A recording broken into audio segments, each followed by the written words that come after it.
Last week, a 0.25% interest rate cut was announced, and yet the past 3 days have been marked by a brutal pullback in the crypto space. Now, have you been wondering why the brutal pullback after such a bullish shift in Fed policy? Well, let's talk about that today, and let's also take a look at the markets, the crypto markets, specific altcoins, as well as the markets in general. Welcome to the Crypto Rain channel and our family.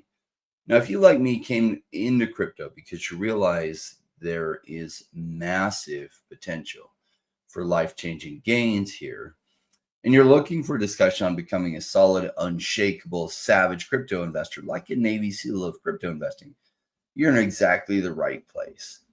Now, I was once new to the crypto space myself, and what I didn't realize is that if you're doing things the wrong way in this space, it goes so wrong for you. But if you just make one big switch on how you're approaching things, the potential for life-changing gains is huge. And that's what I talk about. Now, today is a special day because we dive into price analysis because Paul from DEVVE is joining us. And he's got 30 years experience in specifically price analysis. So it's an amazing day to look at what the different markets are doing, what Bitcoin and ETH are doing, some of the major players in the crypto space, as well as some specific altcoins. Do note, I'm not a financial advisor. I'm a crypto investor myself. Paul is an investor in many different markets. None of this to be taken as financial advice. Go ahead and make it rain on that like button. Strap in for the show and help me welcome Paul from DEVVE.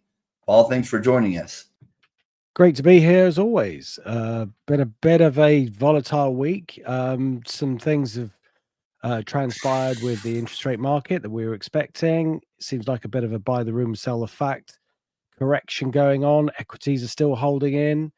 But otherwise, aside from these short-term turbulent moves, seems like all quiet on the Western front. Yeah, I'm looking forward to see what happens here. It's been interesting, the dichotomy of what's been happening the last few days. Certain stock markets have rallied quite a bit. Crypto has pulled back the last 3 days. We were talking about gold and silver. I'm looking forward to going through some of what's been going on the past 3 days because it's been different depending on what market you're looking at. Yeah, it's I think it's definitely still a bull market, and within the bull market, there's always going to be corrections. And we're coming into we came out of the summer, and you come out of the summer low volume, then things pick up, and then you head into September, October, which is a bit of a nervous period because a lot of the crashes and big retracements have happened in September, October. So the market is very likely to be a little bit on edge through this period, but I think it's setting itself up for a very smooth, well, not I say smooth ride, I don't know if it'd be smooth, but a final kind of bull phase into year end. So I think that's what we've got to look forward to. And we will take this retracement within the context of that bull market, as kind of we have done all the way along, really. I mean, from over the last few years, this has been the case. It's not been it always feels really uncomfortable when the markets come off so aggressively. And it also feels like perhaps that it's the end of the move, or maybe that's what people are thinking. It's slightly disappointing that some of the, I say slightly, it is definitely disappointing that the altcoins that were looking ready to break out were very close to some interesting levels, and then they just came off. So that isn't ideal, of course. But for example, with ETH, which we are going to look at, that had a pretty major run, and although it was primed to go for that extra breakout, which is what it needed to do, you know, we got a bit of a shakeout. And in some ways, and also you were saying offline just before we started that before some of the biggest moves that you've ever seen, there have been some aggressive shakeouts of positions, and then the market goes off again. And that is fairly typical. That's kind of a market lesson, that as soon as it looks like it's all green lights and ready to go, it comes back and slaps you back and takes your positions. And then this is why the market gets thinned out and people can't stay the course. They either take too much risk or buy at the wrong time or whatever it might be, or get caught out by a certain move and have too much, leverage. But these are the markets we're dealing in. The altcoin market is always going to be highly volatile, much more than anything else. And with that, there's a double-edged sword, isn't there? Because there's massive gains, but there's also potential for massive retracements. But overall, the structure, and I think that's important to focus on, the structure of the market is still in a bull phase. And on top of that, which I also think is extremely important, is that the Fed, not only did they cut rates by 25 as we expected in September, it looks like they might be ready to do 25 again and maybe 2 more times. And this is into a macro bull market. Or you might say that perhaps this is what the market was already anticipating. They knew this was coming, and this is why the market is where it is. Now, the fact that the market hasn't completely turned around is probably partly to do with the fact that they are now recognizing that they need I say recognizing in inverted commas, because maybe they're too late in what they're looking at, but what we're going to see is rates go down possibly by another 50 basis points from here. And then we've got to think about, well, when are they going to start to raise rates? They're probably going to have to start. If you cut by 50 basis points, it's going to take a couple of months to do that. And then they're going to hold them there. Then they're going to look at the data. So we're looking at 2026 before they're even going to start raising rates. So we've got a bit of margin. We've got a bit of lead time before we can start looking at how the market is going to react to higher rates. In between, the party's going to get started. This is like game on sort of thing. So we'll wait for the volatility short term to die down. And then I think it's going to be, let's go again. So hopefully within that next phase, you'll see some sharp moves upwards in the altcoins. That's what I would expect. That's what I don't want to use the word hope, because that's not a trading strategy, but that's what one would expect, a kind of broadening out of the risk on assets. Yes, let's go. Definitely the market's been doing some interesting things. We'll take a look at that in a second. But this big, massive pullback the last 3 days in crypto, I think often I've seen this in the past, is a liquidation before things are ready to run. So maybe some big whales playing the other side, liquidating some of those longs as people get bullish, knowing that probably a big run is coming. And this is why playing with leverage in the crypto space is extra risky, because if you've been expecting things to go higher soon, I think you're right. But when you're leveraged, you only have to be wrong for so short a time before you're right to get everything liquidated or get stopped out. And let's take a look, Paul, at some of the markets that you're keeping an eye on. And let's look at what's been going on with precious metals and some of the different stock markets around the world. Yeah, sure. By the way, I caught occasionally I'll catch a Twitter post about Bitcoin every now and again. Somebody, maybe it was a week or so ago, had actually put down that there was some big liquidations going on. I don't know if you saw that too, but it was like, I don't want to say it was BlackRock, but it was somebody like that. Not that BlackRock had tweeted it. It was something like saying why they are exiting in size in a lot of positions. So I mean, clearly that's what's happened, and that was just a little bit before the big move. I'll have to find it, because obviously that may have been a good indicator of where things were going. But let's look through the market. So what we've got is we've got the Dow Jones Industrials. I think given the run up, given this bar here, it does look a little bit like we're going to get a correction. I don't think this is going to be anything more than a correction back into a reasonable trend rate for it to then continue up into the end of the year. And the bull market is still on the move. Transportation index still looking bullish. S&P 500, again, that's still looking bullish, but a little bit of a correction going on. We've had a couple of days, a bit of profit taking after the rate cut. What have we got? Russell 2000. Well, wouldn't you know it? It's broken into a new high. Who'd have thought that? Not many people. This was the ideal sell, so to speak, as many analysts were thinking that the short term or the smaller companies were going to suffer, and this was a big sell, but it's gone completely in the opposite direction. Again, maybe needs a bit of a correction, but lower rates really helps the smaller company more than the bigger company because they find it harder to raise capital. Let's have a look at the VIX. Haven't looked at that in a while. Yeah, it's lifting off the lower bit, so it's feeling like we're going to get a bit of a correction. European equities are a bit of a mixed bag, but generally in upward trends. But the main markets that are of importance are the US and China, which is still moving up, and Hong Kong. Those Asian markets are moving higher. But as kind of being suggested on the chat, the big moves are in precious metals. And, I've been saying week after week that these trends are really powerful. We've got to break out into a new high in gold virtually every week for the past, 4 or 5 weeks from this structure here. And also with silver moving higher as well.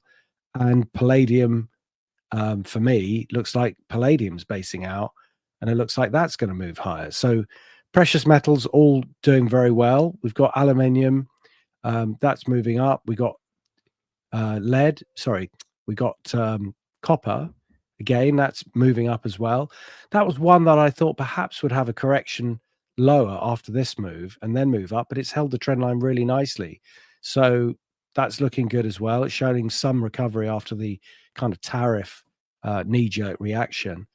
But overall, trend is up. Going over to the dollar, that's still in a downward trend. It's made a bit of a spike low on the interest rate move, but generally the trend is down. So we'll probably see it correct up a bit more just to take out those short-term positions. Short-term traders who decided to sell on the figure, and those that are playing the sell the rumor buy the fact would have hoovered that up. So we'll get a correction. Those will get stopped out, and then it will go back down again. And with regard to the bond markets, pretty much stable market to lower. Let's just get this on a scale. So we're seeing that 3-month yields, as I keep saying, this does not look like it's turning around. So the first rate cut was like baked in, but this is pointing to a second rate cut, which I think is now pretty much on the cards.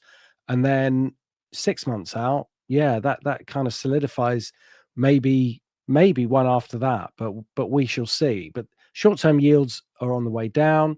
Longer-term yields are gently working their way up again, but nothing to scare the horses. Just we're seeing an opposite move. So the curve has gone down in the short term, up in the long term. That's the way it's supposed to be, as long as the long-term yields don't get too out of control. And that would happen if the market starts to think that inflation is a big problem, which, given the way you're seeing base and precious metals move up, I think inflation will be a problem.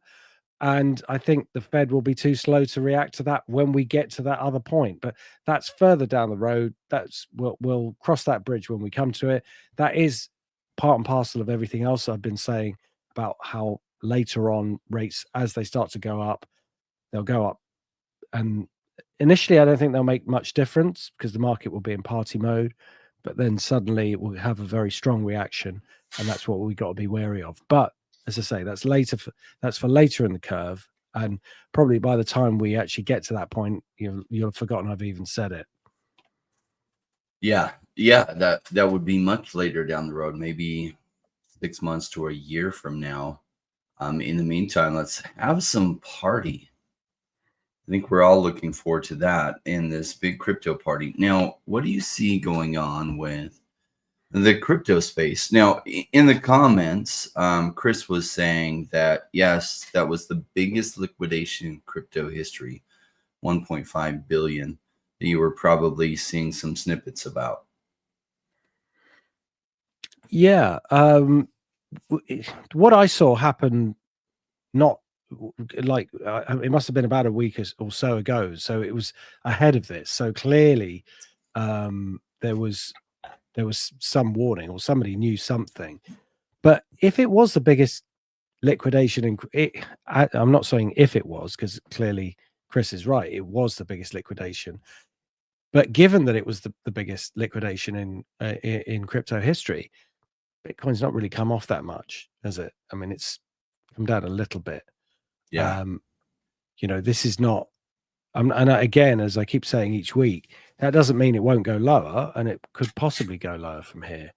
But if this is the biggest liquidation, there was clearly a lot of buying as well that's come in fairly quickly. It's not like the tariff sell-off where that was a liquidation and the market bounced back from that. So they must have had some high leverage too, like really high leverage, if this smaller downturn like this caused such a big liquidation. There must have been some really high leverage numbers. Yeah.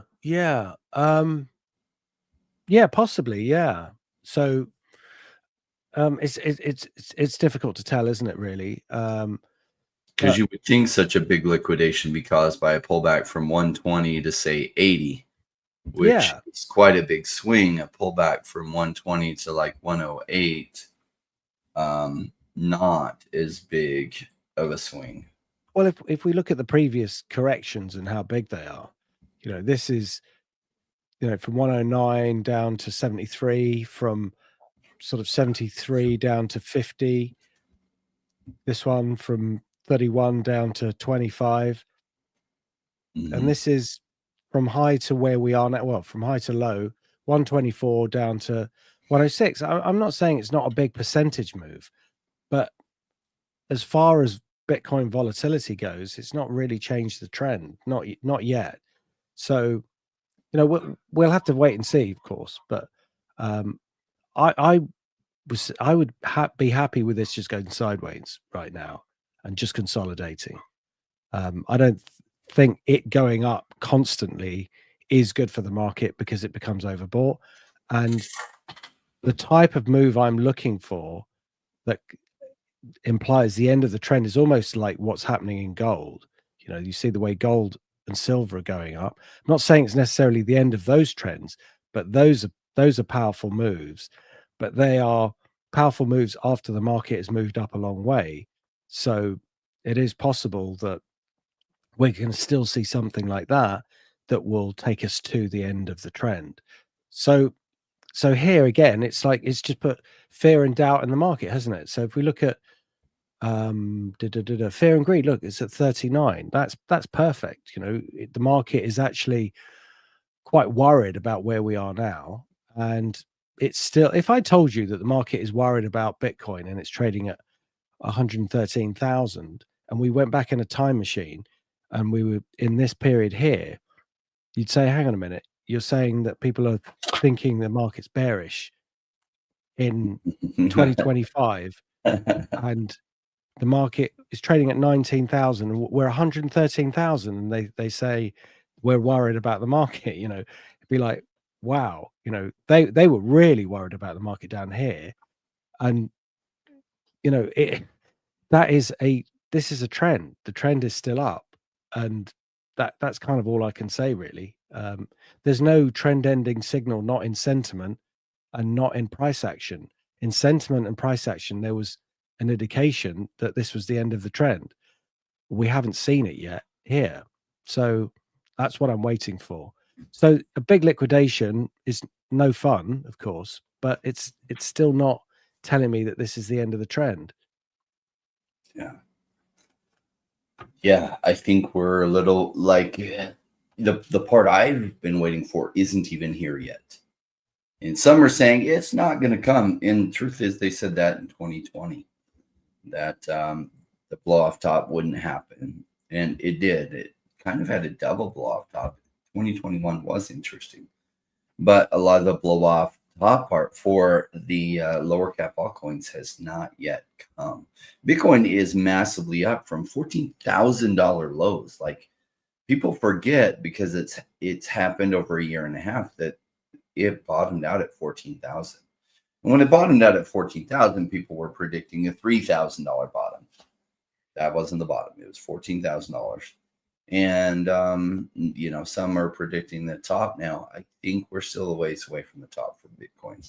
and that this trend is not yet over. All right. Yeah. So what else are you taking a look at? That's the Bitcoin chart. Yeah, just to say, a couple of times we had in this consolidation, I remember we had a lot of questions about this being the end of the bull market. And then again, the tariff, well, this move here, which was, I guess, driven partly by the tariffs, was scary for people who were long. And we saw it in the comments, people were very emotional around that time. So again, I just want to re-emphasize the point. This doesn't guarantee that we're not at the top. We could be at the top. It is possible because, of course, anything is kind of possible, but it's also unlikely.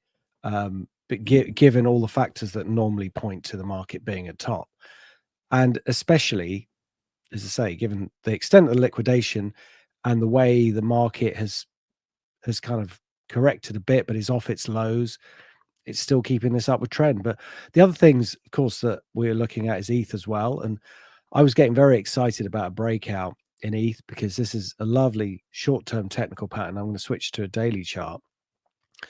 And I guess what this will highlight more than anything is that, I think it's better on a weekly chart. What it highlights more than anything is that there are different ways of approaching the market. And one way, the way I like, is to look for a breakout before the breakout happens. So you buy the market just before it breaks out, and then it ejects up really quickly, and then you get that confirmation really fast. But sometimes it doesn't happen. So you end up buying a market, and two things can happen. Either you have to sit and wait for a bit longer for it to then consolidate and then break up, or it's a false move and you end up having to get out. But a trading style could also be to wait for the actual breakout, and it's not really for me to say what's right or wrong. It's what works for other people, if indeed they want to trade technically. But sometimes these setups look like they're going to work and they don't, and that's part and parcel of the market. But as long as they work more often than they don't, then it keeps the probabilities on your side. And even with good money management, even if it was 50-50, which it isn't, it can still work in your favor if you're managing your capital correctly. But in any case, we were due some form of correction, around the rate cut. You got to be careful that people have got long waiting for it to happen, and they don't realize that it's kind of baked into the price already, and they get shaken out. And this is exactly kind of what's happened here, but not much of a shakeout, a bit of a shakeout. Maybe it'll test some other levels on the way down, some support. We could throw a Fibonacci retracement on this and see the potential moves that it could do. So 38.2 would be exactly around this support, which was fairly key from before. So maybe 36,000 before it goes back up. I don't think I don't know. It doesn't feel like it wants to get there. To me, it feels like there's just going to be a consolidation, and then it'll break up. But if we take a step back and look at the big picture, which is really what I'm more interested in, the upward trend and the breakout still is very much on the cards. And this just looks like a short-term pullback that the market should recover from. Yeah, I've seen that pattern a number of times where it breaks the upside and then it comes back just for a minute and it retouches the line before it then runs away. It just seems like the probabilities are decent, not great, but decent. That is what's setting up here, and that goes with my overall thought that, or thesis, that the crypto market is still very bullish. That this pullback happened just to take all the longs that were out there, and then resume running. And if that's the case, this would be a perfect point on ETH for that to happen, where it then continues to run to the upside. All right. Yes. Shout out to everyone. Chris was saying, yes, everyone and their mothers had leveraged longs. So probably a lot of retail investors, just that 1.5 billion was probably a lot of smaller traders going leverage longs, and that liquidation cleaned out a ton of bags. FLR network F assets V1.2 has passed audit, is now live on the FLR network. Big A asked if we can look at Hood. We can do that. Michael Huddison asked if we'll take a look at BKKT. We can do that. October 29th is the next Federal Open Market Committee meeting, where we do expect interest rates will probably come down another 0.25%, but we'll see. All right, let's dive into some of the ones we have to look at today. Let's take a look at what's going on with Solana before we take a look at ASTER, which has been crazy. Yeah, Solana a few weeks back was my breakout play, and it's still trading really nicely, even though it's had this correction. It's still working within this trend rate, this upward trend. It's working towards this prior high. This is the big high that it look at where it stopped, 257, which was this high. So it's kind of matched it.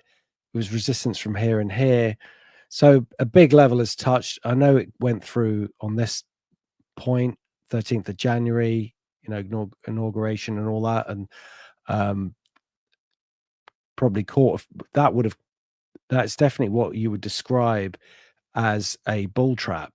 That's when a market breaks up and then comes straight back down again.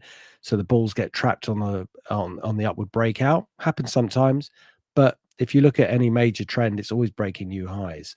But it's working its way back to this prior high, which is what I like. And the structure of the chart's looking good. The overall trend is upwards. So even though we've had a couple of weeks of correction, maybe a third's coming, and that will make it consolidate for a bit, I still think that this is on the buy list. So in some ways, I've preferred it to some of the other markets because it seems to just be smoothly trading higher. But yeah, between this and ETH, I do kind of like both, really. Yeah, Solana's an interesting one. There's a lot of, so I hear these statements from people that should know. Mike Novogratz, Raoul Powell talking about the amount of institutional adoption building on Solana, which always surprises me so much because of all the failures on Solana.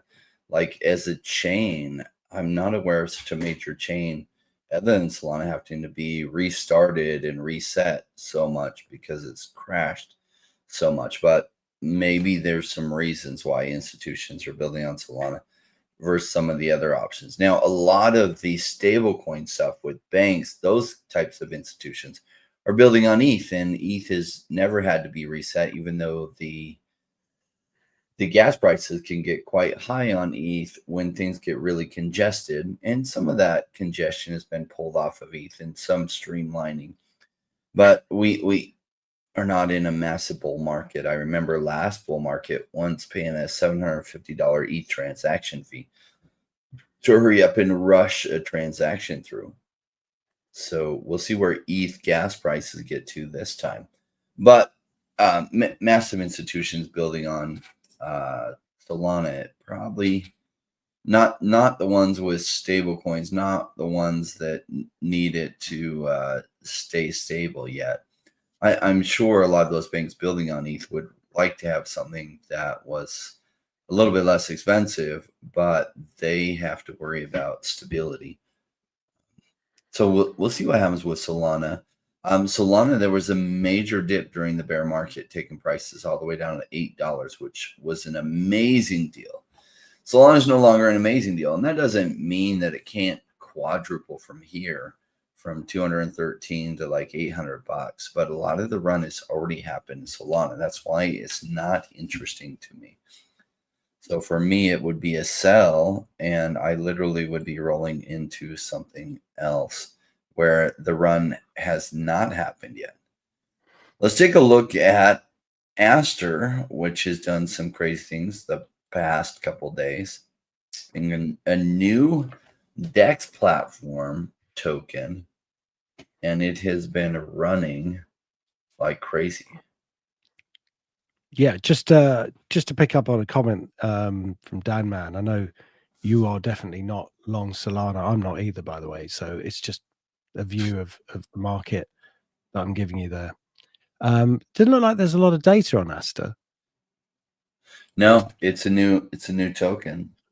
There should be more data, unless that's a weekly. We should have. Yeah. It's been out for like 7 days or less, but like, yeah, that's pretty much impossible for, well, not, I mean, it's not impossible, but there's not a whole lot I can say about that other than, look, it's an upward trend, right? So isn't it brilliant if you jump on something like this early on and you know about it? And of course, it's got capacity to go higher. But I'd have to say, from a technical point of view, it looks like it's been rebranded. So maybe there's more data somewhere. I don't know. I think this would have to be one that you look at fundamentally, because really that's not enough data for me to give a view. And also, at such an early stage in a project, who knows who's going to sell it and whack it all the way back down, or what viral video could send it to the moon. It's like it's just too early for me to give anything other than a very, very rudimentary look at the technicals. There's just not enough history.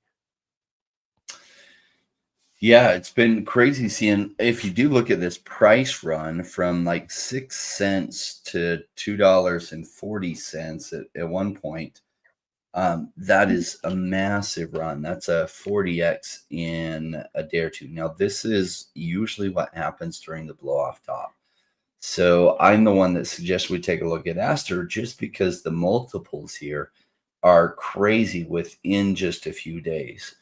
And this is something you see as the spotlight starts changing into, like, going on to different markets or different low cap altcoins that have something substantive about them. So massive run on ASTER. But I do think if you miss this one, you've missed it. Don't chase this green candle. I know one of the major channels was talking about, yeah, I'm going to jump in if it pulls back 50% from here.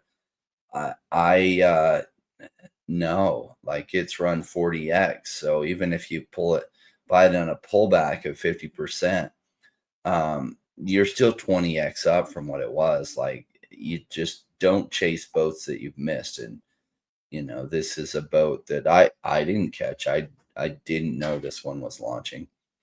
So I don't chase boats that I've missed. All right, so for me, this would be a sell. I'd be rolling it into other things. It's done a lot of its gains in the short term, and maybe it continues and does a few more X's from here, but likely it's going to be some pullback from here.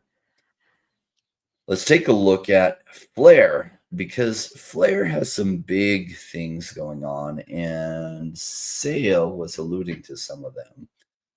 There's some big things happening on the XRP network that really, I don't think XRP has caught a lot of its value yet. That it's going to catch.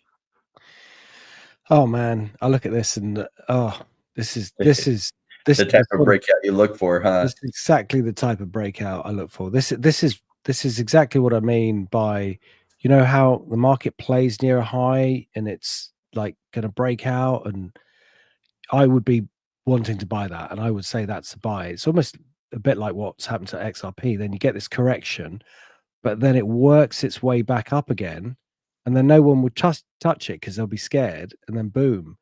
And so that is the breakout point, the 2.5 cents. Now, what do we do here? We've already had a massive move, and I'm definitely chasing it. I don't mind trading something that has a smooth upward trend, but this is just too volatile here.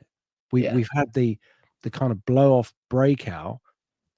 See, we got that, and then it traded up here. The next price or the next bar, it's all the way down here. So you got to think 2.8 cents, somebody paid that. And then the next price is all the way down here. It took to 2.6, which is on this chart a big move. I mean, it's doing a similar thing again where it's hit a high and it's coming back up again. So I'm kind of tempted. I mean, this is just a 5-minute chart, by the way. So I'm kind of tempted to jump in. And actually that might be why it's looking so so bullish on that breakout, actually that kind of changes the whole landscape. Sorry, Yeah, if you look at the weekly chart, check out what's going on there. That breakout was pretty predictable. Yeah. So this actually, that changes the whole landscape. Because of the previous chart, I'd switched it to a 5-minute chart and then hadn't realized it wasn't back on the normal daily or weekly. But we are breaking out a previous high. And so that's looking really interesting for a move to 3.2 cents. So for me, this is a buy. It's moving away from its normal trend rate. So unless it breaks back below this trend line, I think for me that this is a buy. Yeah.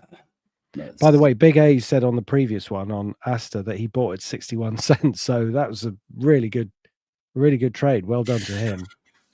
Yeah, he keeps on top of the sentiment on a daily basis. All right. So FLR, a little bit of context on the bigger scheme of things. The chart that Paul was showing is a little bit more transparent as far as that breakout was somewhat predictable. You see that here, and then it's broken to the upside, and it's probably going to come up and retest, like Paul said, the 3.5 cent mark. If I were buying FLR, I'd be buying it for the longer term. This is like I'm not holding a lot of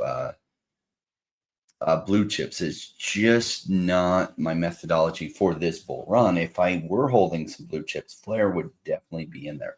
Now I am holding Cardano just because I still hold some from a long time ago, a little bit of it, and I do have XRP. And XRP, like FLR, allows the XRP network to do some things that are really important. And so FLR's integral to it, and that's why I think FLR's going to do so well in the coming year, even though it's a blue chip. So if I were holding blue chips, I would be holding blue chips that I still feel could do higher multiples, and FLR is one of those. So that's why I like FLR, even though its market cap is a $2 billion market cap. Right, Dan Man talking about those talking Solana. They're talking their bags, the ones that are saying, you know, how so much development going on, like Mike Novogratz. That's true. I have seen Mike Novogratz just talk his bags before. And Raoul Pal, I do like Raoul Pal quite a bit. And he is very bullish on Solana, though he has been moving a lot of his stuff over from Solana to Sui. Yeah, I was listening to a pod where he basically said he's got one Bitcoin and everything else in Sui. So I don't think he's got anything else. Oh, yeah. So maybe he is going over. And I think Sui is a much better chain for the future than Solana. Like I've never quite gotten the hype on Solana because the failures, and I remember that failure, one of the failures costing me a bunch. I had gone in on a new token that was launching, and this launch was big enough. It crashed Solana, and, you know, just it really put a negative taste in everyone's mouth for Solana. So Solana had a big pullback. So did this token that I bought. And I was like, wow, you know, such a major chain crashing yet again. And this one being a really big crash. And I hadn't ever had that happen on a big chain like that before to me personally. And I was like, why is there so much hype behind it? Solana, like really, like this is a big deal that it crashes so much. And so now one of the things with Solana, there's some very big players in the crypto space that own huge bags in Solana. And so maybe it is just them talking their bags and them hyping. I remember some big players talking about something that's never talked about anymore. And one of the original founders of ETH formed a chain called EOS, and EOS raised like $2 billion and it's never amounted to anything. They raised on their ICO that happened over a year, $2 billion. And yet the project has amounted to nothing. So just because there's big names talking about it, just because their market cap is high right now, if they don't get their development good enough that a lot of people are building on it, it will amount to nothing in the future. Sales says people are minting FXRP right now, preparing for the Fireflight launch, collecting yield on XRP. Yeah, one of the big things about Flare and some of these associated projects related to XRP is being able to get yield and to borrow on the XRP ledger through some of these like Flare. And there's some other projects that are also offering that, but Flare is one of the big ones.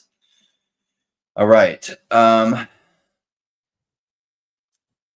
Just went live in Flare. All right. Dan, man, Flare, thanks for the Flare does get a clarification. buy for me long term, but if I were buying blue chips, I would be holding Flare, and not just because the chart right now is breaking to the upside, which is that's actually a nice time to be buying. But number two, I think for the longer term in the bull run, that Flare is going to get substantial things, and normally blue chips might only do a 5 or 10 or 20x. Flare, because I think it is part of a bigger thing going on that people haven't realized, I think could do much better than blue chips normally do. That's why I like Flare. All right, let's go to Avalanche and see what's happening with their price action. Well, this is a very nice looking chart. And, you know, if somebody hadn't said that there was a massive liquidation, you wouldn't really know it, would you? So what I like about this is we've had this base here, double bottom, breakout, nice little triangular constriction, everything building up to a breakout, and the symmetry is really nice as well. And we're printing a couple of or 3 weeks of bullish price action, which again is good. The bigger picture, to be fair, is a bit more balanced. You know, we're in the middle, around the middle of a big range. But overall, the trend is moving up. And I think that's really good, especially in a week where the sentiment is negative. So if I had to say 60-40, I think the move would be to the upside, maybe even a little more, maybe 65-35, that the bias is to the upside. A little extra point or two goes for the macro situation, maybe a little more than that. But overall, I think you could build a strategy around this. And for me, if I had to trade something and this was in front of me, I'd be more inclined to buy it. So it'd be on my buy list. As we say, there are other things that might look better, but if we're just going to examine this, I would expect it to go higher. Now, I like Avalanche as a chain. Its market cap, I think, is at a I'm not doing a lot of blue chip buying, but if I were buying some of these major layer ones that I think could do well for the future, I think Avalanche is one of them. Now, Off the Grid is building their game on it. I haven't heard a convincing argument to me as to why Solana is better than Avalanche. Avalanche is cheap, it's fast, it's inexpensive, it crashes way less, it integrates better with the EVM. So Avalanche, from what I know, is superior to Solana. And yet look at their market cap differences. You see Solana's market cap all the way here at 116 billion, and Avalanche is way down here at 14.5 billion. So it could do an 8x and before it's even equal to where Solana's at. So I like Avalanche. Here's Sui here, also at a good deal at a $12 billion market cap. So both of those, I think these two are chains of the future, Avalanche and Sui. So am I holding blue chips? No. If I were holding blue chips, would I be holding Avalanche? Yes.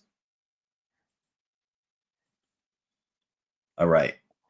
Let's take a look at Immutable X, which has been running away. Damn it, because I like when things are cheap.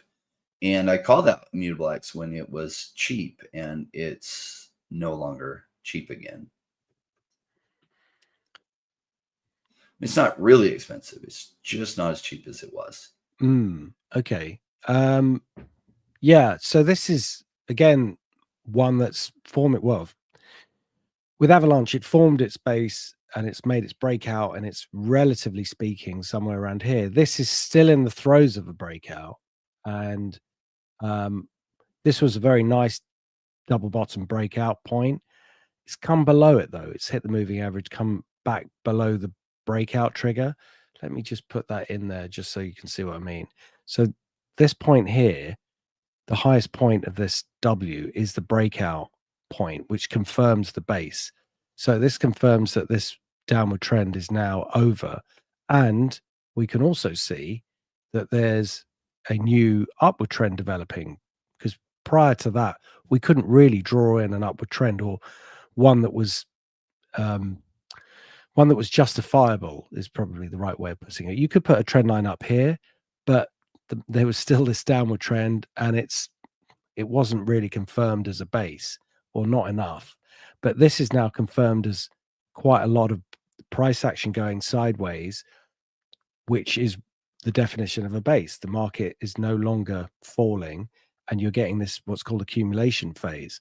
Now, the breakout point that confirms that this is a base, because until it actually does it, this is a bit of conjecture, is apart from this point here, which you could trade within the pattern, which I think we might have discussed as a move higher. The next big point is this 80 cents level, 80.76. So it's gone straight over that and then come back down again. It's been smacked off. So someone's taken profits. Now, whether that amounts to much more than a short-term correction, or whether it wants to go back into a bit of a dormant consolidation, remains to be seen. But I still think there's enough fighting price action pushing for the upside to make this still stay on the buy list. Not quite as strong as perhaps as it was before, just because I want to see how this gets resolved. But we've got this upward trend line with 2 points. A third point would be even better, because it would strengthen that line. It's at a decent rate. It's not too aggressive. The only other thing, which is a slight fly in the ointment, would be the fact that we still have this line to contend with. And I think if it consolidates and goes sideways, even at these higher levels, eventually it will break. So that is something that has to be dealt with further down the line. But again, given the bigger macro situation, I would say it's sort of 55 to 60% on the bull side, and therefore I would say that it's a reasonable buy for me at this point. Yeah, Immutable X, I like for this bull run. I don't know if they'll get enough traction for long term. It's too early to tell, but they have enough traction to do quite well this bull run, in my opinion. That's what I like about it. But I really like to buy things that I think have a really solid chance of doing really well this bull run, and I like to buy them at lows. And it's no longer at lows. Here, back here, I was calling it out as massively undervalued, and that this was a great buy back here. And it went from 38 cents all the way up to 340. Funny enough, it has come all the way back to about 38 cents, and I was calling it the massive goodbye again. And here it goes running away again. So I don't know why it's running away right now, because blockchain gaming is not running away. So I don't know what's caused Immutable X to go up precipitously. But that's why I would give it a wait. Even though it's still at a decent price, I don't know why it's a lot higher than it was here. And so I would want to pick up more at 55 cents and below, and not 73 cents, because I don't know why it's going up like this. It shouldn't be, while blockchain gaming isn't running up. This is mostly a blockchain gaming token. So as blockchain gaming does well, Immutable X should do really well. And we're not there yet. So I don't know why it's been going up like this, other than maybe some announcements that have pumped it short term. But if that's just an announcement that's pumped it short term, should come back to 55 cents and below, maybe even back to like 42 or 44 cents. So that is an amazing buy zone. 73 cents is not. Even though I like this one, I'd say it's a wait. That the amazing time to buy it was back here at 40 cents or 38 cents or 44 cents. All right, let's look at pump.fun, which, boy, it's had some crazy volatility. Yeah, pump.fun. I suppose it depends on whether it's fun as to whether you're on the right side of it or not. What is this, a meme coin? What is this? It doesn't It sound. allows you to easily be able to create meme coins, which was ingenious. Oh, yeah. Okay, so you can create a meme coin, and how does their coin tie into that? It's on I their have network, no is it? idea what the use case of their token is. And sometimes the use cases of the tokens, like if something's getting traction, even if there's no use case of the token yet so far, things can still do tremendously well. For example, like MetaMask is going to be launching a token. And what is the token going to be used for? Who knows? But will their token probably do really well? Yes. And some of it's just speculation that, well, maybe there will be a use for it at some point. There's been some other things like Uniswap launched their token. Like, what does their token actually do? I don't know that it's yet even got a use case. I know they definitely didn't back when they launched it like 4 years ago. And yet the token went into billions of dollars of market cap. So what does Pump.fun's token do? I don't know. And yet it's at a $2.1 billion market cap. Well, all I can say is that tells you quite a lot about where we are in history, and this is going to get more and more Pump.fun as we go on, and then it's all going to be, exploding .fun. If you're going to think of it that way, it's all going to twist. But for the moment, yeah, it's for me, technically, as long as the market's going up or I've got enough data to justify where positions can go, I don't really mind what the market is. But when there isn't a lot of data, then it is really difficult. It's really difficult to predict. But what I would turn to here is something like Elliott wave theory, which is a bit complicated. So I'm not going to get into the nitty gritty of the details, but you could justify this being 1, 2, and then 3, and then 4, and then we should have another 5 wave or 5th wave upwards to start this first move. And all it means, Elliott wave says that the markets move basically in 5 upward waves. 2 of those are, 3 of those are what's called impulsive, with 2 corrective waves. So it's 1, 2, then 3, 4, and then the last move is 5. And then the whole sequence is fractally based, so it continues again. Now, there's a certain amount of rules that go with it, and this correction should not go below this high point. So if it does, it means that's invalidated, that 5-wave move. So some of it's probabilistic, and there's other things that you can look for in terms of the size of a correction. So Fibonacci retracement points, for those of you that are familiar with those, you would use those as a point of how far the market corrects. Actually, if we take it from this point here, and we look at where the corrective points are, it's currently trading around the 50% level, which is a good sign, as long as it holds over that 50%. Obviously, if it breaks that, where's the next support level? 61.8%, which seems to match in with the prior support as well. So for me, that would be an interesting sort of short-term buy point if it doesn't hold here. I mean, if by next week or next couple of weeks it's trading back up at these levels, then I might feel more comfortable jumping in. If it's gone a bit low, it can only obviously go up or down, can't it? So if it goes down, I think this is an interesting place to look at, perhaps for me to enter, because it's on a Fibonacci support level. And usually these levels either work exactly or not at all. So in other words, it touches it, holds it almost exactly, or it just plays around it like this and it doesn't react immediately. But the 50% is the most important, and it is important for the correction that it holds above that. So I think where this all shakes out, you know, caveats and cautions and warnings and all that sort of stuff aside, with these early price action, you know, coins, especially ones that are meme coins, is that we could be looking at a buy, as long as it holds over this 50% level. And if it goes a bit lower, it might be worth dipping a toe in at something that's quite low.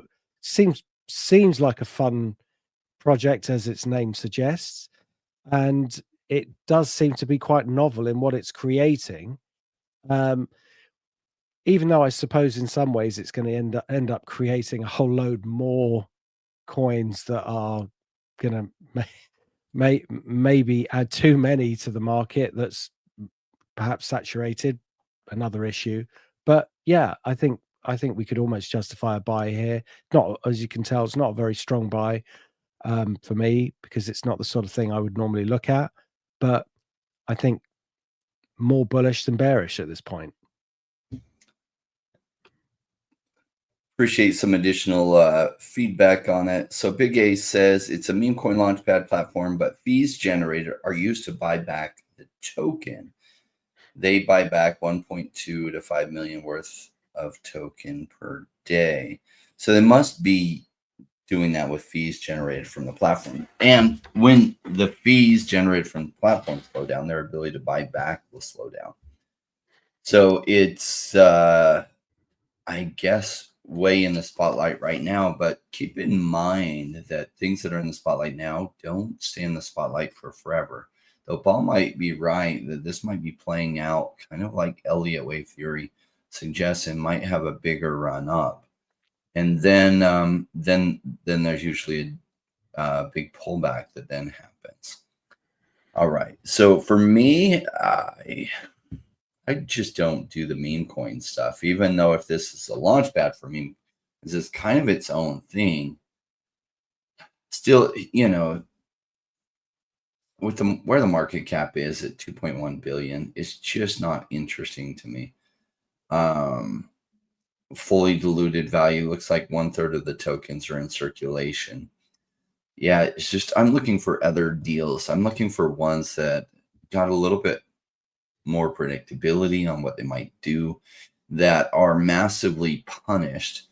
So I like companies that are 2 to 6 years old, massively punished by the bear market right now, that have substantial things about them that I think could get them into the main spotlight and the main stage. But for one reason or another right now, just most people in the crypto space even don't know about them, much less the broader world. And they're the ones that sometimes have the really big 50, 100, 200, 500x gains. And that's a lot of what I look for. So that's definitely not Pump.fun. So let's take a look at some of the viewer suggestions from today. We're going to look over at... Just before we do, sorry to interrupt there. I was just quite interested in Double Quill made a comment on this chart, saying that the fourth wave looks too short. I'm not really sure that the fourth wave has to have a certain length. It's within Elliott wave, in my understanding, it just has to be basically 5 waves. It can be too long, and it can invalidate the top of wave 1, which is there's some guidelines and there's some rules, and that's a rule as opposed to a guideline. There may be a guideline that it could be a certain structure, but I've never seen it that it's too short and it has to be longer. A correction in its style is just that. So the impulsive moves are the strong moves, whereas the corrections are supposed to be in some ways muted because it's moving against the trend. What you tend to look for is you can have what would be a more kind of directional correction on one and a more flat correction on another. So these look fairly similar as corrections, when sometimes they alternate between flats and a more kind of zigzag type correction, as they're known. So that's my understanding. But unless there's something I'm kind of missing, I've never seen there has to be a kind of length for wave 4. So I think it's could still be correct. So I don't know if you wanted to comment on that, because I'm always happy to learn something if I've missed something. But I just thought while the chart was up, we'd say that, and maybe we might have to come back to it or not at all, depending. But so you wanted us to look at hood, right? Yeah. Okay.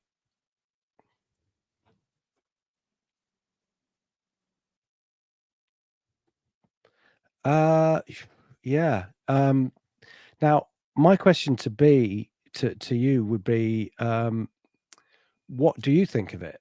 Which way do you think it's going? I mean, it looks to me like this has got more upside, and I can't justify a sell because there was some evidence of a topping pattern forming here, but not really enough. And the trend is still up. Now, it might look overbought and, it might look scary, but this may be the top. But again, this is an argument you can use all the way up, at various points in the trend.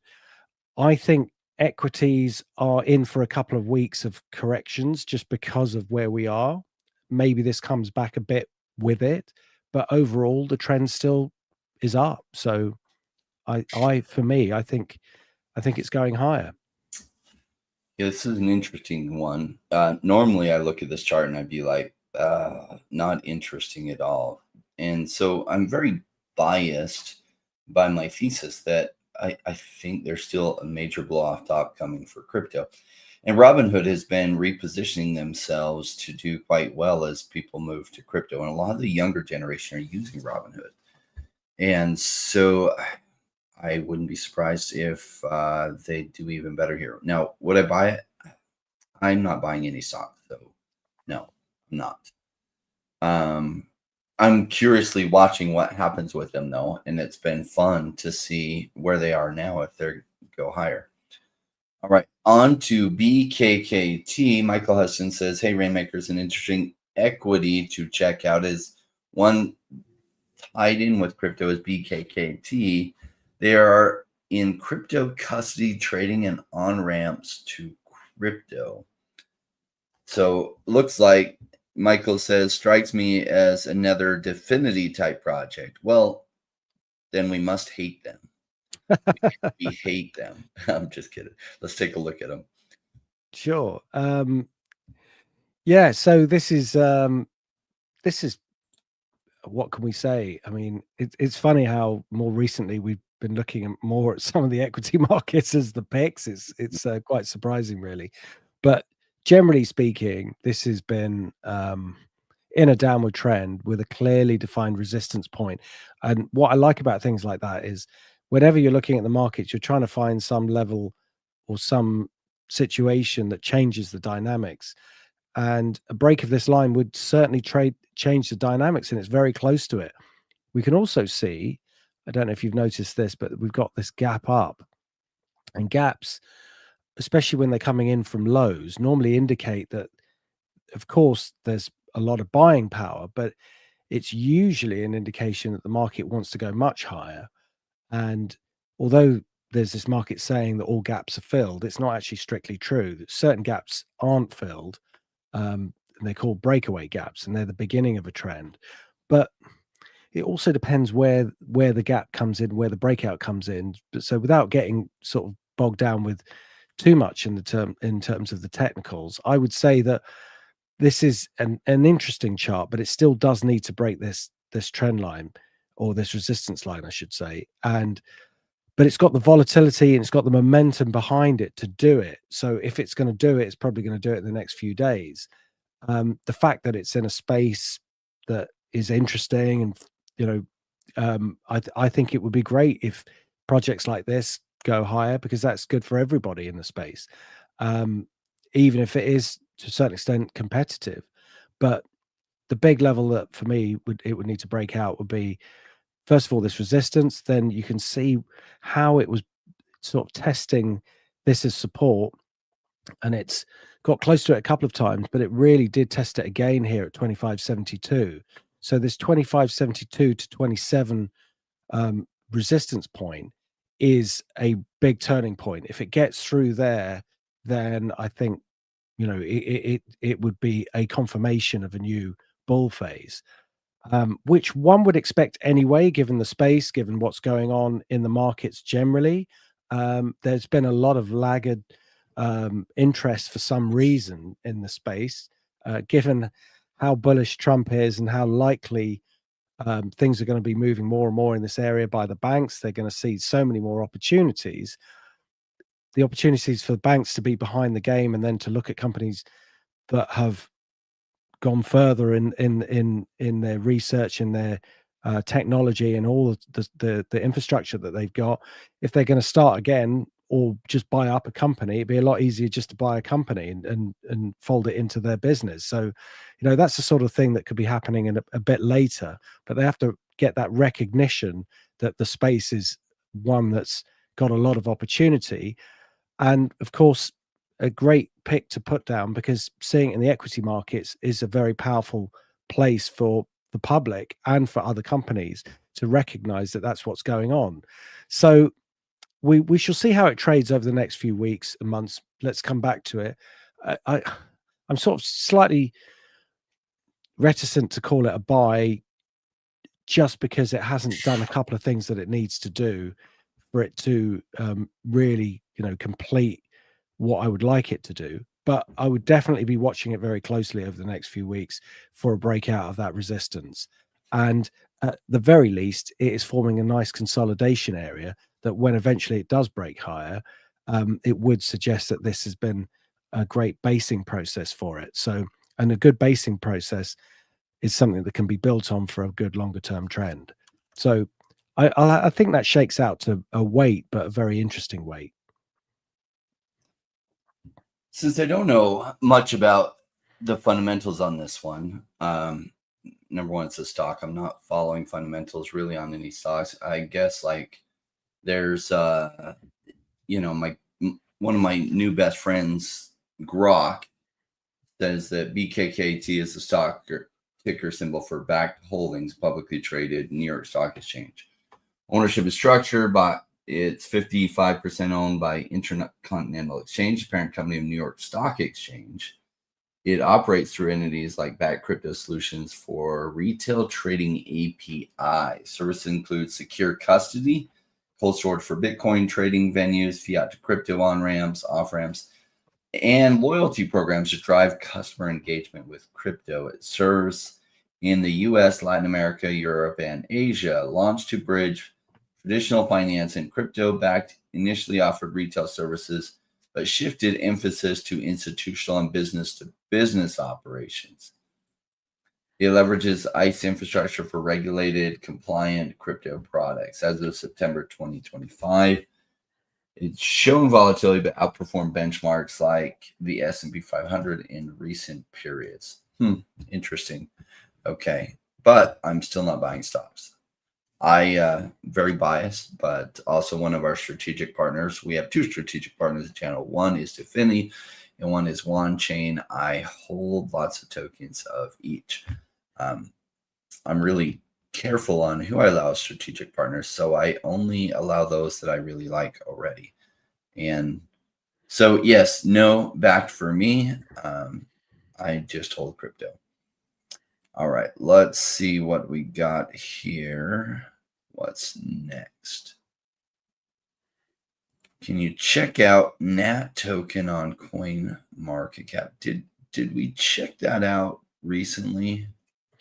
Seems like maybe we did, but maybe I can't remember, to be honest. Maybe not. It provides a secondary subsidy for Bitcoin miners. NAT.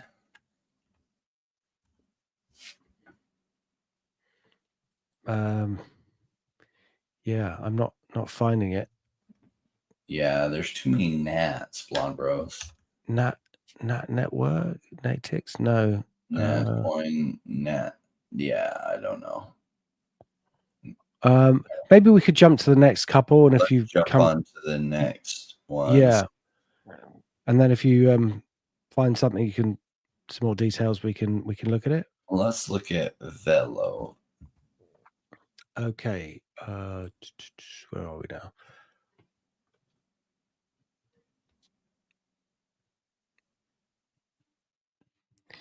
Now, I think there should be a bit more data. Shouldn't there on fellow? Or not? It rings a bell, but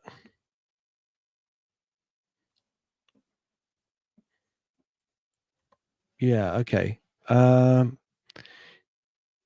This is, I guess this is fairly neutral where it is right now. If we look at what this section here, it's been going sideways, right? So it's sideways after a run. And also, of course, it's down from its highs of going back to 21. Let me just check this is up to date. Yeah, it is. Yeah. So what we got here, got a big double bottom pattern, a massive base. That was the breakout point. Interestingly, that breakout point there is exactly where it is still is now, but a lot of time has passed and it's played up and down, swung above and below this breakout point.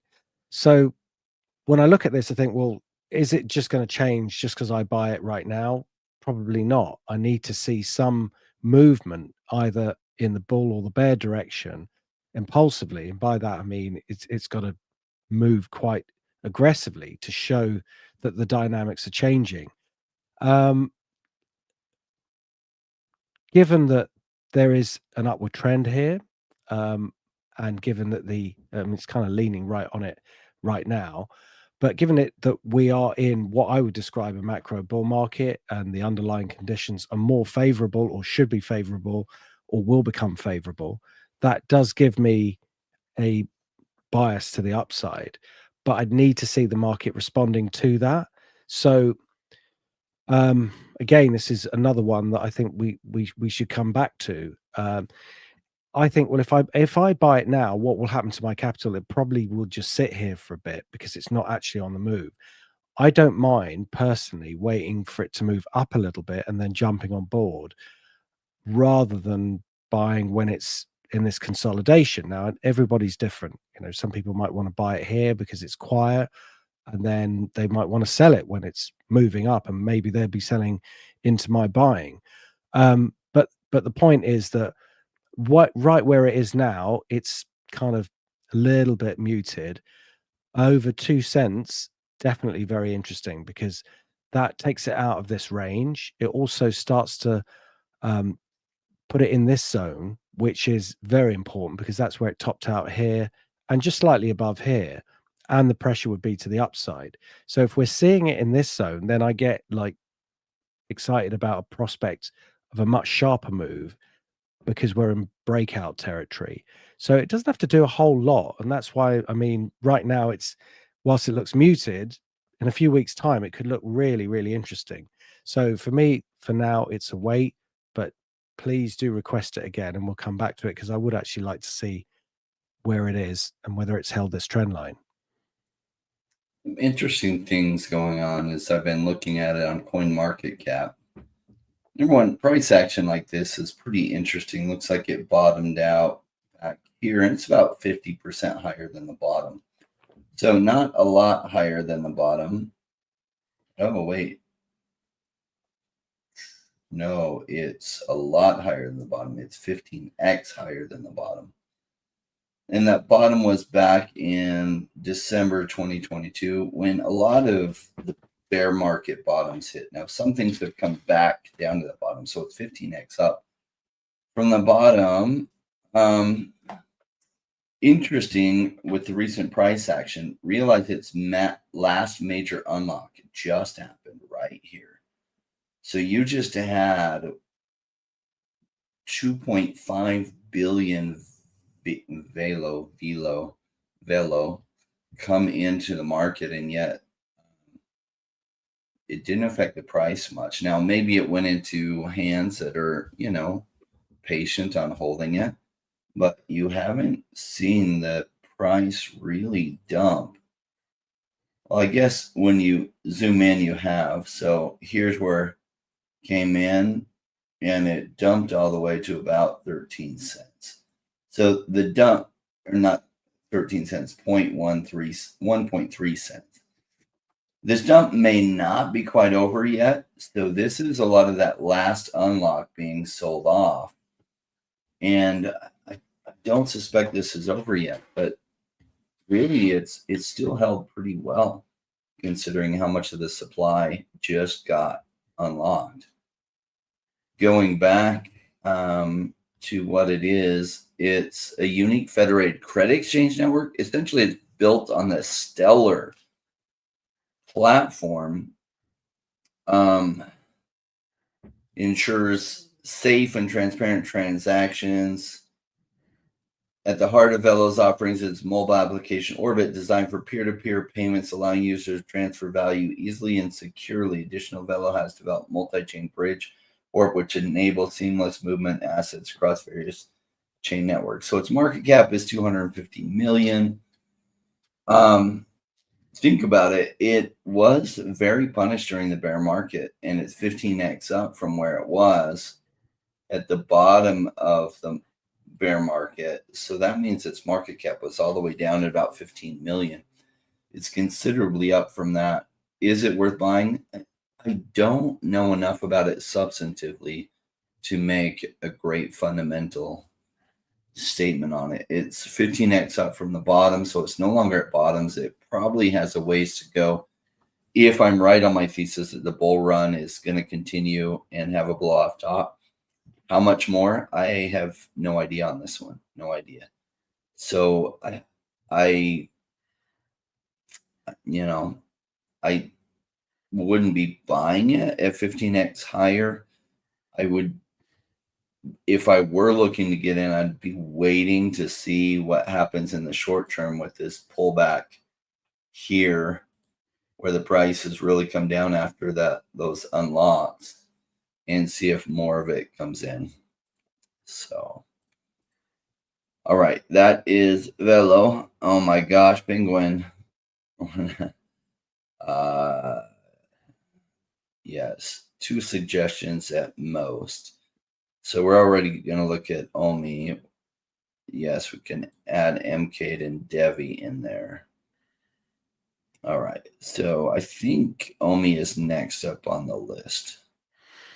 Yeah, I was just trying to find NAT or DMT NAT for Blonde Bros. I didn't find it on CoinMarketCap either. I mean, this is the closest I can find. The national token. Perhaps that's what it is. I guess after all of that, I don't see a whole lot here. If this is it, I'll just give a very quick view, and then we'll move over to the. I'm just checking what the date on that is. 23rd of September. No, that's not even an up-to-date chart. Yeah, let's we'll have to come back to that, I think, at some other point when we've definitely found the right one, because if I haven't got the up-to-date chart as well, it's kind of a bit moot, really. You could have done anything in between.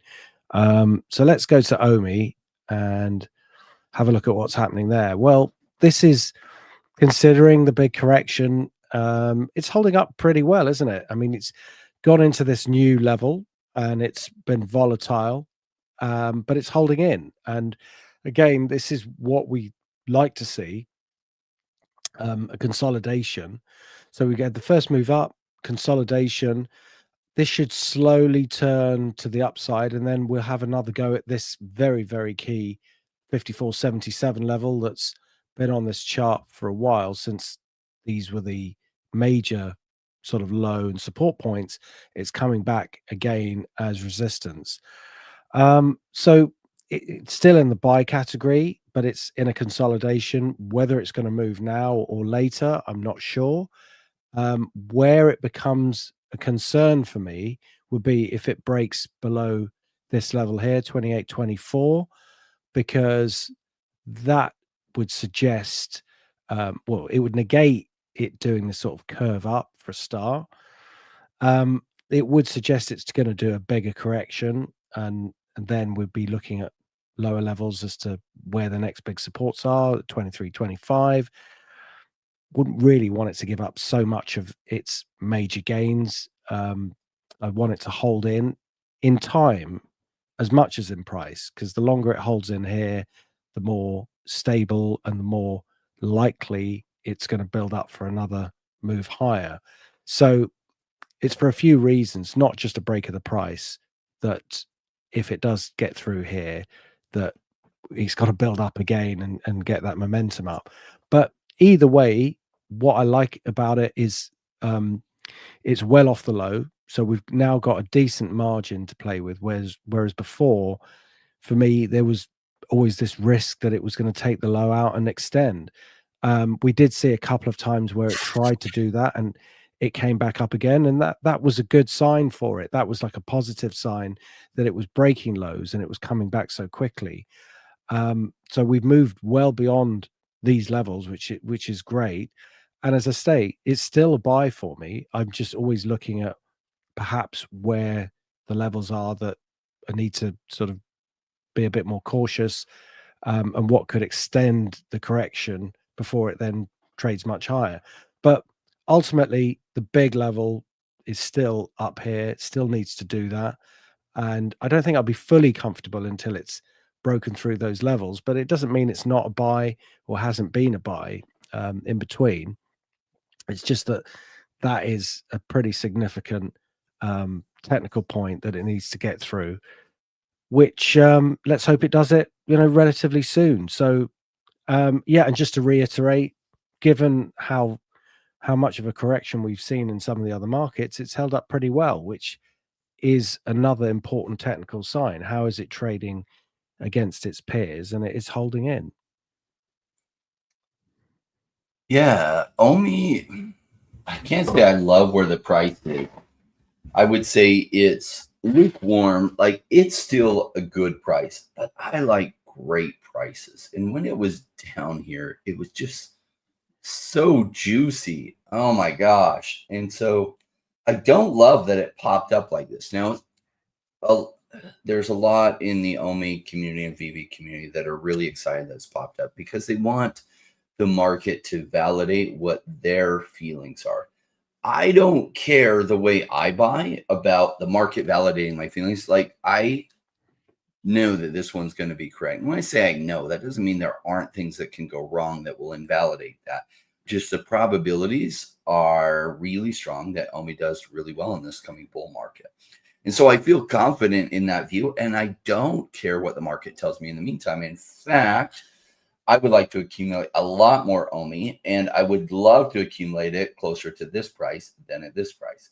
Is it a good deal here? It's still a really good deal here. Down here was just an unbelievably great deal. Like, at these lows, it was a close to half the price of where it is here. So twice as much for the same price. Now, some people are really excited that it's pumped up because they're like, yes, maybe OMI isn't dead. OMI is so far from dead. I personally don't need any validation that it's not dead because I look at the strength of VV and what's going on with them, and it's going great. So what I love is the dichotomy of VV is doing great, and yet the token is absolutely in the dumps. That's amazing. So is it still a buy? Yes. Am I a little bit miffed that it's a little bit higher than I wish it was? Yes, and it's not a terrible thing. Like, some people are new at this and they need that kind of validation, long-term VV fam and stuff. They're like excited about this. Now, Paul looks at the validation for a different thing. He does not ever buy in this zone where I buy. He wants a confirmation that the momentum is turned around. And that makes sense because he holds during different periods. I'm more like the 4-year trader that I'm playing the 4-year market, and I'm generally buying when everybody is FOMOing out of something, and I'm selling it when everyone's FOMOing into something. And so I would prefer that OMI was still back down here in this panic sell price than up here almost twice as expensive. Though this is still like a great deal. Its market cap is still amazing for what it does. So still under $100 million market cap, which is crazy good for what OMI is. Most of its tokens are in circulation. Really, really good buy, in my opinion. Just not the extra juicy, oh my gosh, I can't believe this price buy that it was. So great suggestion. It's one of my biggest bags in crypto. I'm very biased towards this one. Realize that like I love it. That's why I hold so much of it, and I have strong feelings that it's going to do really well. And my holdings reflect that on my own personal opinion. Can we please look at COPI? COPI is doing the land sale. Selection will be starting, if it hasn't already, be starting soon. Not sale, it's like the land claim event. The sale happened like 3 years ago. So this kicking off has been 3 years in the making. Let's see what their token is doing today. Yeah. So the token had a good, rally from the low, and it, let's face it, really needed to, because it was in a pretty severe bear market. Formed a base, double bottom, was triggered at this level here, 1.6, and traded up, traded back down, traded through again, and back down again. So it's chewed it, and it's just slightly below it. So it's slightly inconclusive where it is now. I'm not sure which way it's going to go. It could easily go down or up. So for me, it's the headline at the moment is a wait. But again, this is one of those areas where it can be completely dead and then just suddenly take off, and things will change really quickly. So I'd still be inclined to keep an eye on it. It has been a while since we've looked at this, so it's good that we're coming back to it. I just prefer it to be on the other side of this point, just because that was the breakout point. I'm not sure if that was real price action. We can see how some of these chart points have got really big spikes, which doesn't look like real price action to me. It looks more like bad data. But if it is real, then very spiky price action is not something that people really like. Investors don't like it, traders don't like it, and it can encourage people to sort of stay out of the market until liquidity comes back, because it's suggesting a liquidity problem if the market's moving in such big moves. But I do suspect it's more a data problem than the actual coin itself trading at those levels. So for the moment, a little bit of downward pressure. We'll have to see where the support comes in. Bigger picture, I'd still be optimistic on it, just because of everything is, more of a bullish scenario than a bearish scenario. But for the moment, it's a wait. Let's come back to it. All right. I like cornucopias a lot, and I like buying cheap, and relatively this is cheap. It's not as cheap as it was. It went down to right close to a penny. It's at 1.5 cents now, but that was back in June when it was that cheap. Now, blockchain gaming right now is out of the narrative, and so perhaps it'll continue like after the land claim has happened. Some of the focus will come off of it, and it will get cheaper again, because I don't see blockchain gaming hitting quite yet for the narrative. Now that can change real quick, as we saw in October of 2022, or was it October 2023, I think, that blockchain gaming came in the narrative and did tremendously over like a 3 to 4 week period. And prices went crazy. So we saw here their token went from 2.5 cents all the way up to like almost 5x from there, up to 12 cents. Just really suddenly. A lot of other things went from 10, or a few things even 20x during that same time period. So cornucopias is nice and cheap. I think they have a really cool game. I think they're doing the right things, that this game is going to be really, really popular during the blockchain gaming narrative. And so they're underpriced right now because blockchain gaming is out of the narrative. The only caution I'd have is possibly that I think as their land claim event ends, the price might come back down along close to what it was here. So it's not a bad price at 1.5 cents. It's a really good price, actually. That's close to as cheap as it's been the whole bear market. I just think it's going to go back down. When I say bear market, I mean the altcoin bear market. A lot of the lower cap altcoins haven't really hit yet. So it's still that low cap altcoin bear market, even though Bitcoin's been in a bull market for a year now. So it's kind of a between wait and a buy for me. But if it gets back down to anywhere near the 1 cent or 1.2 cents, then it's definitely a buy. All right. Let's see. Let's take a look at MCADE. By the way, Penguin, Paul is not the person to go through and explain DEVVE at a higher level. We've done multiple interviews with Manu. Go back in the history of this channel and look for an interview with Manu about DEVVE, who's really going to break it down for you. Probably, unless you want to, Paul. No, because this is, I'm here to talk about the markets. And, yes. Yeah. And so Wednesday's not that show. And that's more not Paul's role within them. So he's definitely not going to try to sell you on DEVVE. Absolutely not. Manu does a great job explaining what DEVVE is all about in those interviews. So check out those in the history, and it'll give you an in-depth view on what is DEVVE and what it is they're doing. All right, MCADE. Yeah, so MCADE,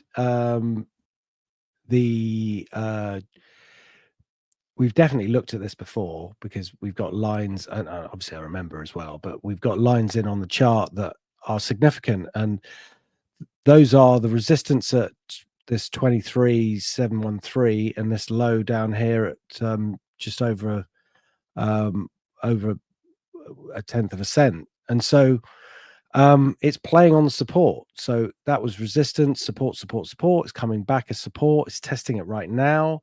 So I think we've got to be careful that if it goes through that, it might have a little air pocket and it will drop a bit more. But until it does, we'll have to just wait and see. I mean, I think the headline for this is still that it's a wait, just because on the big picture that this has been in a range and its dynamics need to change. Big level to take out for that to indicate that it's going to move into a more aggressive bull market would be this 23, this 23 level. We could draw an upward trend line, and if I was running a bull strategy, that would be my kind of exit point. But we could also draw in a downward trend as well. So this is kind of showing you how it's a balanced chart, because you can't just draw in an upward trend line because you want it to be a bull market. It's got to be justified, and at the moment it is playing within some ranges, tightening up a little bit, which is a good sign, because usually that happens and it breaks out and it moves into a new phase. But in the short term, there's nothing that's really changed that much, other than it's a little bit low within this range, to suggest that there's something new. So again, we should definitely come back to it. But for the moment, for me, it's a wait. All right. I enjoyed meeting with the founders of the channel and found what they are, the founders of MCADE, on a video call as they explained to me what MCADE was all about. But I do like buying cheap, and this chart looks like maybe it might break further to the downside here. Now, maybe this is the floor and it's going to come up. Its market cap is a $17 million market cap. A lot of its tokens already in circulation. So I'm just overly optimistic that it will break down further from here for some cheaper buys. Now, one of the cool things about MCADE is they're in this niche that's a little bit different within the blockchain gaming space, in that they provide some fun games for crypto projects to be able to play to get their communities engaged. And I think during the bull market, that will really, really get some steam.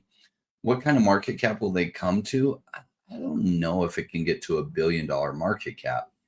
So what's critical to me is the lower the market cap here, the more potential profit I can make. And so that's why I would like to see it break to the downside, because I'd rather buy it like half the price from this, because that would drop their market cap below 10 million and give potential further upside in that bull market. Now, like I mentioned before, we're not in a blockchain gaming run.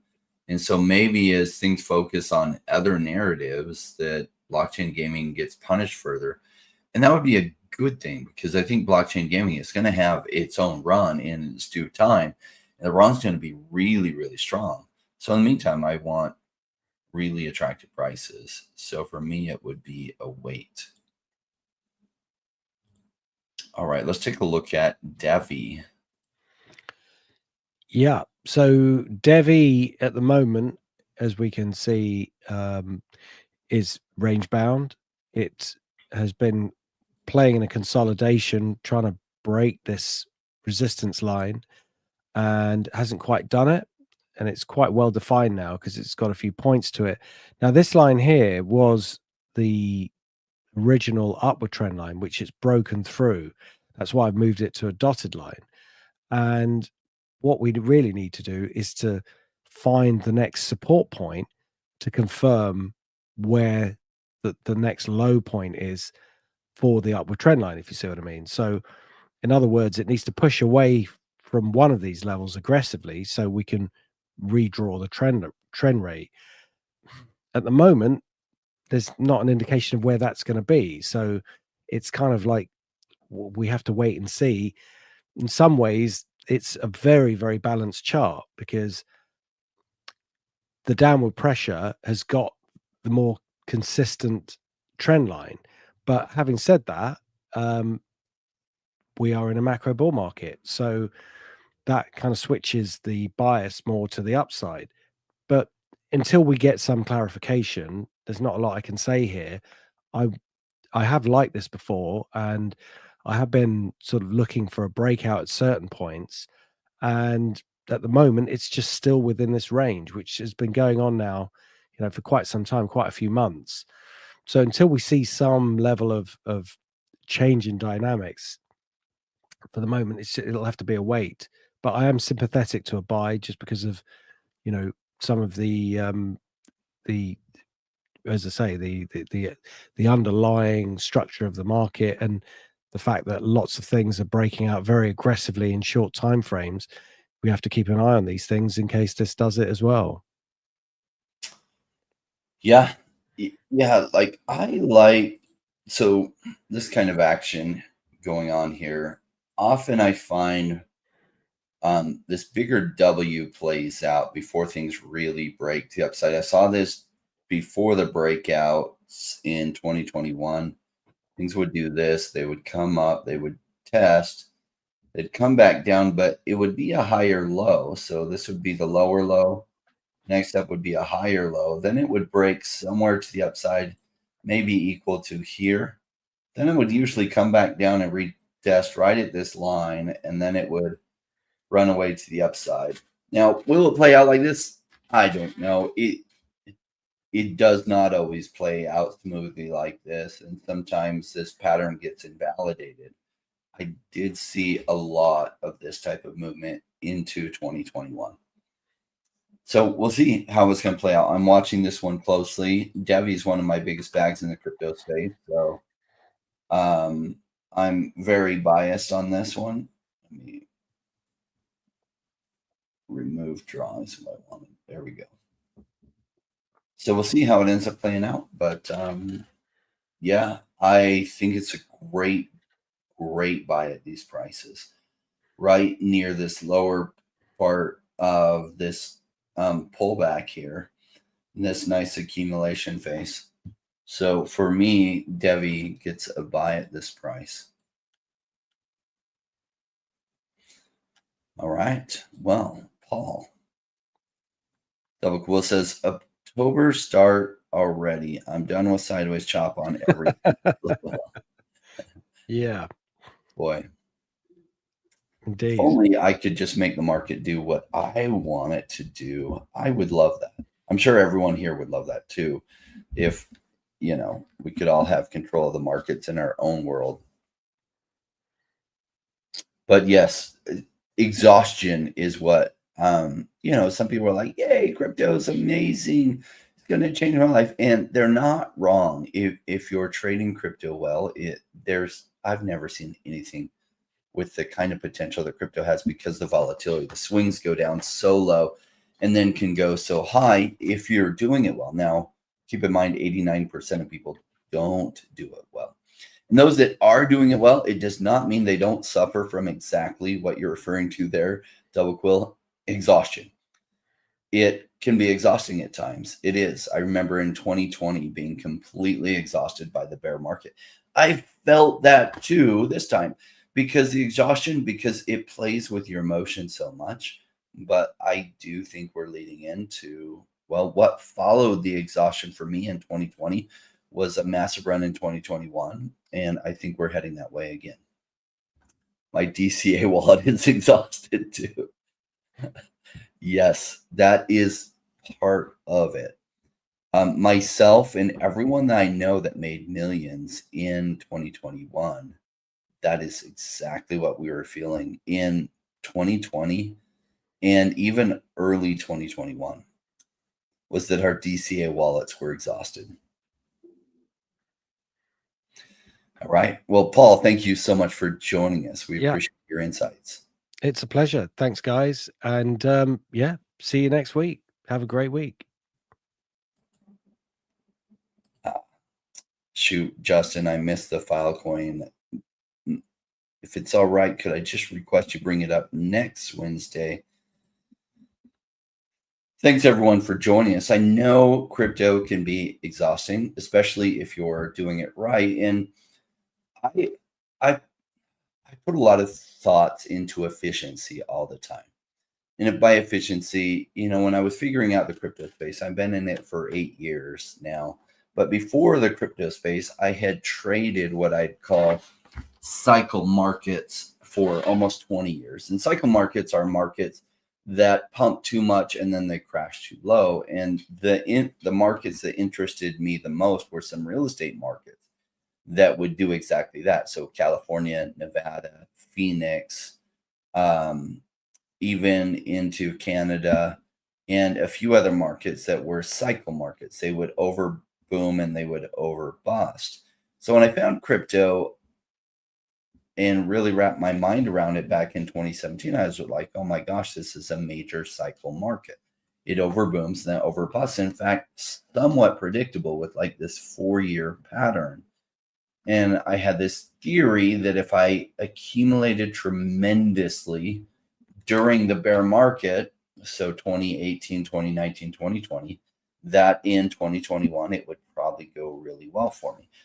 And it did. And I further learned some lessons from 2021 on what performed a lot better than what things didn't, and adjusted that so that during this last bear market, I've been sharing with you all that I've learned on this. Now, 2021 was life-changing for me. I have since redeployed all that capital during the bear market this time.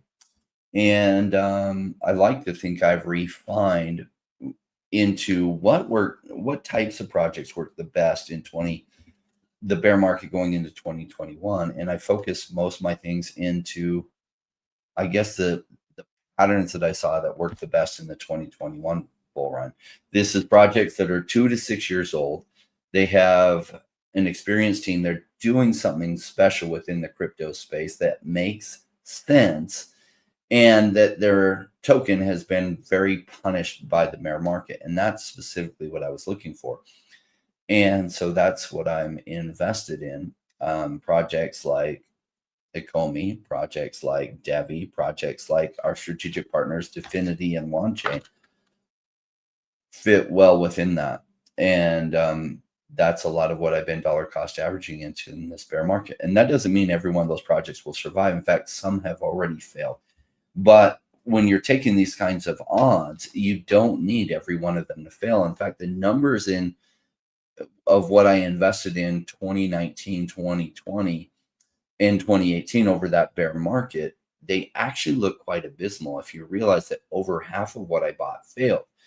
And even still, with half of what I bought during the bear market failing, from the bottom to the top, my portfolio went 100x. crazy types of gains that you can get in the crypto market. And that was even with over 50% fail rate. In fact, almost 2/3 of what I bought failed, and overall making 20x from what I put in. And I still had a lot of lessons to learn. Back then, I was investing in things like meme coins, which I don't do now. I was investing in some projects that were even riskier than what I invested in this time, that had a failure rate overall of much higher than a 2/3 failure rate. So I've narrowed it down to things that I think have a 75 to 95% chance of surviving. And if they survive, they can do anywhere from a 10 to 20 to all the way up to a 200 or 500x. And that's what I've been focusing in. All right. Yeah, we did try looking up. I even looked it up on CoinMarketCap. Couldn't find it, Blonde Bros. So anyway, thanks so much, everyone. We will see you next time. Enjoy this wrap. You know what this is all about. We'll see y'all soon.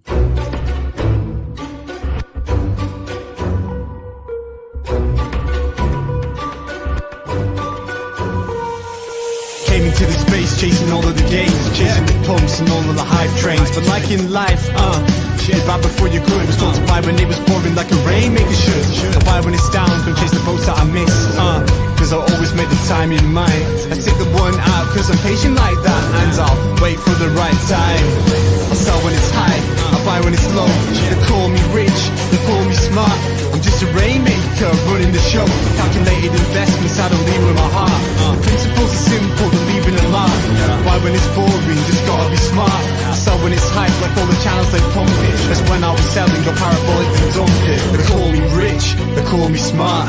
I'm a rainmaker, making my own start. I'm with the future, learning the past. Makes the time fly by, years going so fast. The game plan is mine, I'll own it now. When I reach the top, haters asking me how. Cause I'm a rainmaker, investments I love. And I follow what I learn, not relying on luck. Time is never better, the time like the present. This next 5 years is a gift and it's feeling like heaven. I'm committed to learn, studying to know that nothing comes easy but with knowledge the game show. Sticking out this road cause soon will come a bear market. Learning and growing and when it's slow will be the target. They say it's come out, Bitcoin is dead. The massive decreases can get to your head. Sticking around, the time is better. Strong like that, I'll let the others be fretters. 2 years time the ball will bring back the gains. That makes it worth the effort cause here comes the rain. So let's go rainmakers, let's make it all happen. Let go with the hate, let the haters be crapping. I'm here for 5 years, let's do this together. The time is right, the time could be better. They call me rich, they call me smart. I'm a rainmaker, making my own start. I'm with the future, learning the past. Makes the time fly by, years going so fast. The game plan is mine, I'll own it now. When I reach the top, haters asking me how. Cause I'm a rainmaker, investments I love. And I follow what I learn, not relying on luck. Haters be hating, the time to slow down. Addressing what they say when I'm wearing my crown. They're chasing green candles like someone who was new. I got a vision that was bigger, helping me to push through. I'm still human and sometimes it is rough, and that's what makes me special, simply I stay tough. Cause I'm a rainmaker, investments I love. And I follow what I learn, not relying on luck.